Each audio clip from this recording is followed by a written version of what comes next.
after Friday night, there must be at least a sense, even though you went down in the game this afternoon, there must be a sense of relief that the response came from your team this afternoon. For sure, yeah, for sure. I tip my hat off to my team for coming back and having so much resilience and fight in them today. They gave a great effort on both ends of the floor, just a little bit unlucky. And within that, for Davo to play the way he did today, especially for Indigenous round as well, we always know that players do make that step up, particularly for that kind of game, but that must have been really pleasing to see the way that he played this afternoon, and he really led it from the tip-off today, didn't he? Yeah, it doesn't matter what round it is. That's how Davo plays. It doesn't mean if it's Indigenous or not. He leaves it out on the court just like everybody else.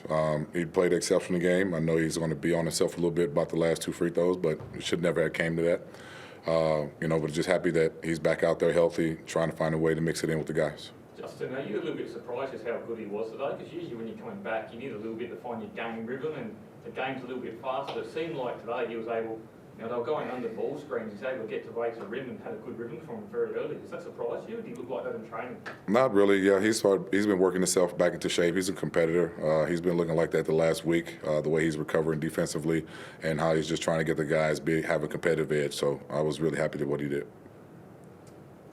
At halftime, it looked like there was a bit of a spark from your team. You went on I think it was about 12 points in a row or something like that, and you just looked like you couldn't miss out of halftime. What was said at halftime to be able to elicit that response? It was a tie game, so we was happy how we played, kept guys making difficult shots on Adelaide's side. We didn't expect to go a whole 10 minutes without them fouling, but we came out pretty hot, and we just tried to be the aggressor. But they withstand it and came back and found a way to win the game. So after last game, it was a pretty crushing defeat. What mentality do you try and enlist in your players to come have a cracking comeback game like you did tonight? I mean, the mentality is that you represent the name that's across your jersey, which is the Illawarra Hawks, but you play for the name on your back of your jersey. And I think everybody did not play up to the expectations that they represent their name. And so I reminded those guys, hey, you have another chance. We play in 48 hours. Come back and represent not just the organization, but your family as well. So just by giving a better effort, and I'm proud of how they did that today. How's QJ settling in at the moment? A couple of games in now, sort of starting to get an idea of where he might fit in your rotations? Yeah, he's working his way in, trying to understand the speed of the game and, with our guys. So I think he did a solid job. Just trying to find a way to where he gets his shots at. I just think that's reps when they keep getting full weeks of practice and a couple games up under his belt. How many sessions have you actually had on court have you practiced so far? 3. Chris with his hand up there. Yeah, Justin, feels like a little bit of an ongoing trend when you come to Adelaide. We've talked about this before, where it's a very hard place to get a whistle for a reason. If you have a look at the numbers, it's the biggest difference in the game, the foul shots attempted, and especially for JaVale to only take 1 foul shot for the entire game. Any thoughts? Man, you see it. You said it right. It's very tough to get a whistle, consistent whistle.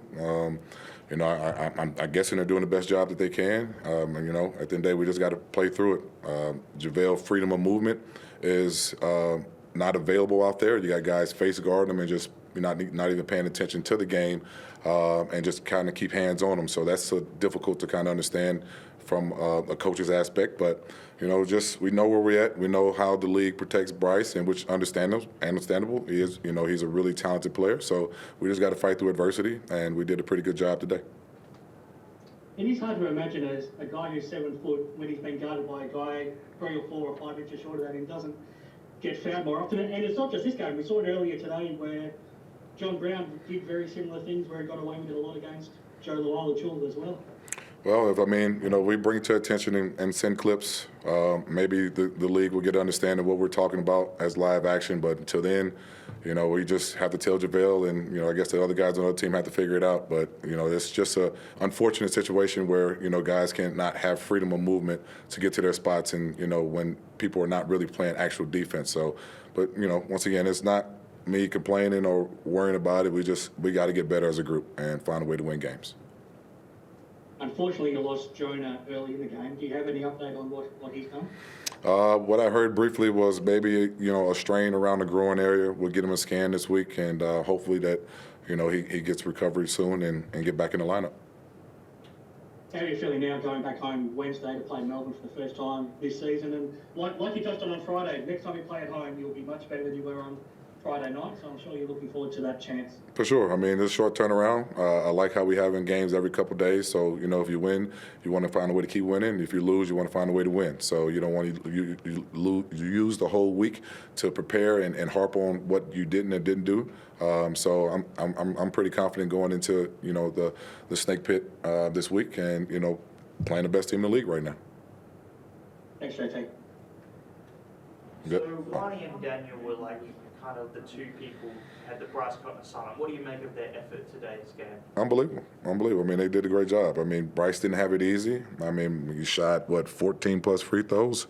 And then he scored 14 free throws, scored 24 points. So take half of those free throws away, and then see what they, where is the scoring at. But DG and Swag did an unbelievable job. And the guys did a great job stepping up on the screens and helping them as well. So once again, it's just foul discipline on things here and there. Sometimes we try to go for the home run play late, and we didn't need to. But at the day, DG and Swap, they were pretty solid. Does a game like tonight, where you keep it close to a very competitive team at the top of the table, like Adelaide, bring confidence in your squad going forward in the season?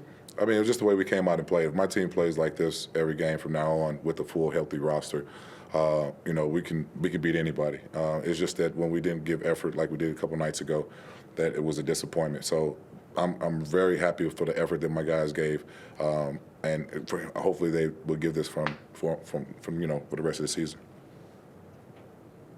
We have questions online.